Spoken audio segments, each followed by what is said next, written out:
Hey everybody, happy Tuesday. Sean from High Level coming at you. Today we've got a ton of updates, so I am super excited. So let's jump in. So first and foremost, let's start with a very heady topic, attribution reporting and lead attribution. So for those the uninitiated, this is the idea that we are tracking leads as they're coming into funnels and chat widgets and websites and everything else. We want to know where they're coming from. Are they coming from Facebook? Are they coming from a Facebook ad, a Google ad, a Google organic, whatever it is, attribution, right? And so attribution can kind of be tricky. Now, in a perfect world, all of you are passing in UTM parameters. If you don't know what those are, Google them, check our help docs, they're in there. But a lot of people don't do this. And so what we've done is we've upgraded our attribution modeling to try to be a little bit more insightful and automatic about how it marks leads and where they're coming from.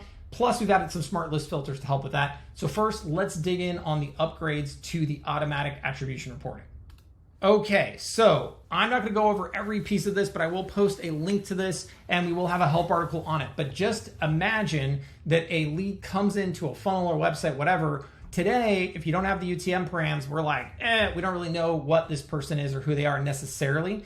Or we'll mark them down potentially like if they came from Google as Google organic. But now we've upgraded all of this and we try to make it way more automatic. So basically, if you bring somebody in, there aren't UTM parameters, this is how we're deriving this table down here of where they're coming from. So for example, easy one is, hey, listen, if they come in from paid search, AKA if the UTM source is Google and the referring domain is Google, or in our case, if there's a GCL ID, we're gonna mark them as CPC or Google. And we know that because a GCL ID is always applied by Google off AdWords when coming in from Google Ads. So none of this change is necessarily visible, quote unquote, on the front end, except if you're looking into a contact record, and I don't think any of these have it.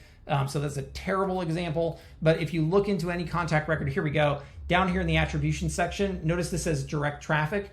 This could have been direct traffic, or in the past, it could have come from a Google ad or something like that. Now it will properly say Google ad if it's done. Now, quick caveat, you should still be passing in UTM parameters, because if not, we might be able to say that's a Google ad that it came from, but which Google ad, the UTM parameters tell us that, or which Facebook ad, UTM parameters tell us that. So please use UTM parameters, but if you don't, we are gonna try to do a better job automatically guessing for you precisely what those these items are. And as part of the attribution model upgrade, we'll also be passing this information on when you're using the we use the workflow actions for reporting out to Google Analytics as well. So that's A.